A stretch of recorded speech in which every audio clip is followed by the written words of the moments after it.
भारत अगर पर्याप्त शक्तिशाली होता तो इस युद्ध को रोकता, लेकिन वो नहीं रोक सकता। उसकी शक्ति अभी बढ़ रही है, पूरी नहीं हुई है। लेकिन हम देख रहे हैं बलाढ्य राष्ट्र है, चीन क्यों नहीं रोकता? नहीं रोकता क्योंकि इस युद्ध में उसको भी कुछ नजर आ रहा है। पता नहीं कोई नई कल्पना उसको सूझेगी, उपद्रव होंगे। इस युद्ध ने हमारे जैसे देश के लिए सुरक्षा और आर्थिक चुनौतियां बढ़ा दी है। हमको अपने प्रयासों को अधिक दृढ़ करना पड़ेगा, शक्ति संपन्न होना पड़ेगा। ऐसी शक्ति अगर भारत में हाथ में होती तो यह प्रसंग नहीं आता दुनिया में। लेकिन ये शक्तिमान लोग हैं, लेकिन अपनत्व से, एकत्व से आने वाली धर्म प्राण नीति उनके पास नहीं है। इसलिए भाषा तो वही है, शांति की, एकता की। संस्थाएं भी बनाए रखी है बड़ी बड़ी, यूनो जैसी, सैन्य संभार वगैरह सब कुछ है, समृद्धि है, लेकिन स्वार्थ में ही जीते हैं। अपने स्वार्थ की सुरक्षा के लिए सत्तत्वों का भी उपयोग करते हैं। इसलिए नीति चाहिए, शक्ति चाहिए। ये शक्ति जैसे सत्व संपन्नता में होती है, वैसे एकता में भी होती है, जिसका उल्लेख बार बार किया दाजी ने। भारत को परम वैभव संपन्न बनाना, भारत को विश्वगुरु बनाना, यह समय की आवश्यकता है। लेकिन उसके लिए भारत में सर्वत्र लोगों को भारत बनकर एक होना पड़ेगा। यह भारत का स्व है,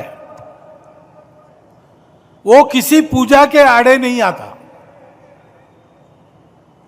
वो किसी पूजा का विरोध नहीं करता, वो किसी एक भाषा का समर्थन नहीं करता, सब भाषाओं को अपना मानता है।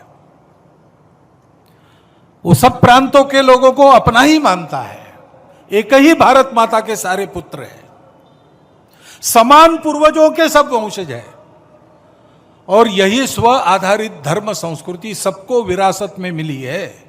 धर्म को पूजा से और कर्मकांडों से, खान पान रीति रिवाज से अलग करो तो हमारा धर्म बचता है। बंधुभाव, मानवता, वही भारत का स्व है, वही भारत का प्राचीन सनातन धर्म है, वही मानवता है। उसी को आज हिंदू धर्म कहते हैं। हम सबको यह ध्यान में रखना पड़ेगा कि विविधताएं अपनी है, परंतु वो अलगाव नहीं है। अभी ये प्रकरण निकल रहे, ज्ञानवापी का मुद्दा चल रहा है। अब ऐसे मुद्दे हैं, एक इतिहास तो है, उसको हम बदल नहीं सकते। वो इतिहास हमने नहीं बनाया, न आज के अपने आप को हिंदू कहलाने वालों ने बनाया, न आज के मुसलमानों ने बनाया। उस समय घटा, इस्लाम बाहर से आया, आक्रमकों के हाथ आया। उस आक्रमण में भारत की स्वतंत्रता चाहने वाले व्यक्तियों का मनोधैर्य खच्चे करने के लिए देवस्थान तोड़े गए, हजारों है। हिंदू समाज का विशेष ध्यान जिन पर है, विशेष श्रद्धा जिनके बारे में ऐसे कुछ है, उसके बारे में मामले उठते हैं। अब इसका विचार क्या करना, ये मुसलमानों के विरुद्ध नहीं सोचता है हिंदू। आज के मुसलमानों के उस समय पूर्वज भी हिंदू थे। उन सबको स्वतंत्रता से चिरकाल तक वंचित रखने के लिए, उनका मनोधैर्य दबाने के लिए किया गया। इसलिए हिंदू को लगता है कि इसका पुनरुद्धार होना चाहिए। हम तो कुछ नहीं कहते। हमने 9 नवंबर को कह दिया कि एक राम जन्मभूमि का आंदोलन था, जिसमें हम अपने प्रकृति के विरुद्ध किसी ऐतिहासिक कारण से उस समय की परिस्थिति में सम्मिलित हुए। हमने उस काम को पूरा किया। अब हमको कोई आंदोलन वगैरह करना नहीं है। लेकिन इश्यूज अगर मन में है तो कुछ उठते हैं। ये किसी के विरुद्ध नहीं है और विरुद्ध मानना नहीं चाहिए। मुसलमानों ने तो नहीं मानना चाहिए, हिंदुओं ने भी ये नहीं करना चाहिए। अच्छी बात है, ऐसा कुछ है, आपस में मिल बैठकर सहमति से कोई रास्ता निकाले, लेकिन हर बार नहीं निकल सकता। इसमें कोर्ट में जाते हैं तो फिर कोर्ट जो निर्णय देगा उसको मानना चाहिए। अपनी संविधान सम्मत न्याय व्यवस्था को पवित्र सर्वश्रेष्ठ मानकर उसके निर्णय हमको पालन करने चाहिए। उनके निर्णयों पर प्रश्न चिन्ह नहीं लगाना चाहिए।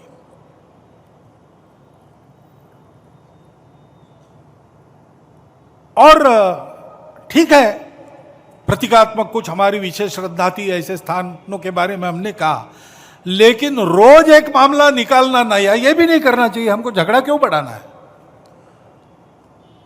ज्ञानवापी के बारे में हमारी कुछ श्रद्धाएं हैं, परंपरा से चलती आई, हम कर रहे, ठीक है, परंतु हर मस्जिद में शिवलिंग क्यों देखना? अरे भाई, वो भी एक पूजा है, ठीक है, बाहर से आई है, लेकिन जिन्होंने अपनाई है वो मुसलमान, वो बाहर से संबंध नहीं रखते, ये उनको भी समझना चाहिए। यद्यपि पूजा उनकी उधर की है, उसमें वो रहना चाहते तो अच्छी बात है, हमारे यहां किसी पूजा का विरोध नहीं, सबकी मान्यता और सबके प्रति पवित्रता की भावना है, परंतु पूजा वहां की होने के बाद भी वंशज वो हमारे प्राचीन सनातन काल से चलते आए ऋषि मुनि राजा क्षत्रियों के पूर्वज है, वंशज है, समान पूर्वजों के वंशज हम है। परंपरा हमको समान मिली है, शत्रु मित्र भाव हमारे लिए समान है। देश के हर स्वातंत्र्य युद्ध में हिंदुओं के साथ राष्ट्रीय वृत्ति के कुछ मुसलमान लड़े हैं, वो यहां के मुसलमानों के लिए आदर्श है। अशफाकुल्ला खान, इब्राहिम खान गारदी, इतिहास काल से चलता आया है। उनका संबंध यहां से है, बाहर से नहीं है, और इसलिए उनको भी समझना चाहिए भारत मातृभूमि, भारत की संस्कृति, सर्वसमावेशकता उसकी, किसी को न बदलते हुए सबको अपना मानना, अपनी पूजा अपने जगह अपने लिए सर्वश्रेष्ठ है, लेकिन सबकी पूजा सबके लिए सर्वश्रेष्ठ है, किसी की बुराई नहीं करना, मेरा ही सही, ऐसा कट्टरपन और अहंकार नहीं रखना, और जनजीवन में सबके साथ बराबरी में आना। ये मान्य था, इसलिए तो पाकिस्तान बना, तब कुछ लोग चले गए, ये लोग नहीं गए। ये लोग नहीं गए, इसका अर्थ यही है ना, हमारी पूजा अलग हो गई इसलिए हम भारत को छोड़ना चाहते, ये हमको मंजूर नहीं, ऐसे ही सोचा होगा। तो उस भारत के साथ समरस होकर रहना, अलगाव का वही राग फिर से अलापना नहीं, पूजा अलग है इसलिए अपना हित अलग है, ऐसा मानना नहीं। और संपूर्ण हिंदू समाज ने भी यह समझना कि ये हमारे ही पूर्वजों के वंशज, रिश्ते से हमारे खून के रिश्ते से हमारे भाई, ये अगर वापस आना चाहते तो दोनों हाथ खोलकर हम उनका स्वागत करते, नहीं भी आना चाहते तो कोई बात नहीं, हमारे यहाँ इतने 33 करोड़ देवता है और बढ़ जाएंगे, क्या फर्क पड़ता है, अपनी अपनी पूजा तो सब कर रहे हैं। देशभक्त हो सब लोग, हमारी संस्कृति की उदारता, सर्वसमावेशकता, सबको समान रूप से देखना, अपना मानना, अपने विकास से सबका विकास हो, अपना विकास कोई अलग और विशिष्ट नहीं है, सबके साथ ये देखना।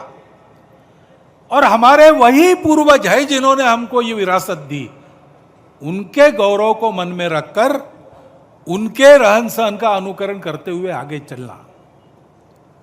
एकता का तो यही मार्ग है, हमारे संविधान की प्रस्तावना इसी का आदेश देती है, उसमें मार्गदर्शक तत्व है, वो यही बताते हैं। हमने ध्यान रखना चाहिए, समाज में एकता है तो एक दूसरे की संवेदनाओं का सबको ख्याल रखना पड़ेगा। मन वचन कर्म में कोई अतिवादिता आनी नहीं चाहिए। दोनों तरफ से उधर उधर उल जुलुल धमकियां देने वाली बातें अगर होती है, हिंदुओं की ओर से बहुत कम होती है। हिंदुओं ने बहुत धैर्य रखा है, हिंदुओं ने इस एकता के लिए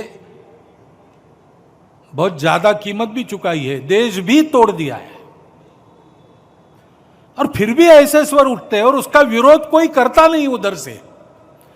इसलिए हमारे जैसे लोग बताते रहते भाई सब अपने हैं, लेकिन उनके मन में एक प्रश्न चिन्ह रहता है, हिंदू के मन में।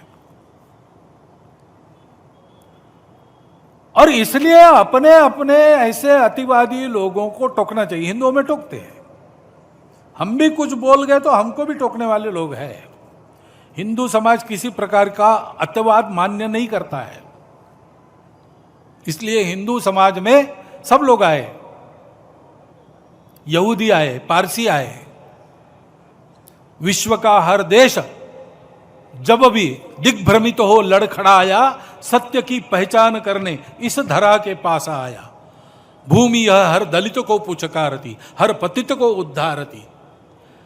ये हिंदू के जीवन की परंपरा है। इसको समझकर हिंदू भी अपना हिंदुत्व का आचरण ठीक करे, शक्ति संपन्न हो, जीतना नहीं है किसी को, लेकिन किसी की ओर से जीता भी नहीं जाना है। डराना नहीं है किसी को, लेकिन किसी से डरने की भी नौबत नहीं आनी चाहिए। ऐसा हिंदू रहे और इन सबको गले लगाकर एक राष्ट्र जीवन के समृद्ध प्रवाह में सबको शामिल कर ले। इसके लिए जैसा शील चाहिए, जैसी शक्ति चाहिए, वैसी शक्ति सब में भरने का यह संघ का प्रयास है।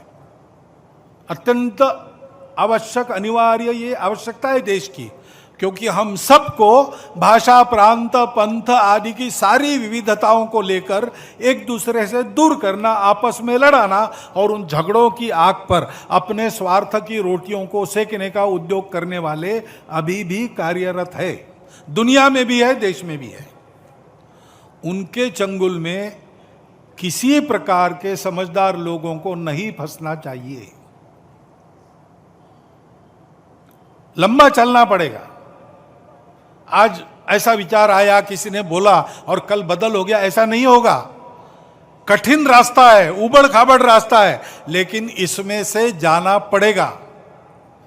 हम लोग भारत माता की जय करना चाहते हैं, हम लोग आपस में अपनत्व भाईचारे पर विश्वास रखते हैं, हम लोग भारत को विश्व गुरु बनाना चाहते हैं, तो हमको इस व्रत को लेकर आगे बढ़ना पड़ेगा। सामर्थ्य संपन्न संगठित हिंदू समाज अपने हिंदुत्व की सच्ची प्रवृत्ति के आधार पर देश में क्या, सारी दुनिया के कलह, द्वेष, स्पर्धाएं बंद करके एक नई सुखी सुंदर दुनिया बनाने की क्षमता रखता है। उस क्षमता का, उस गुणवत्ता का जागरण सारे देश में करने का ये संघ का प्रयास 1925 से चल रहा है।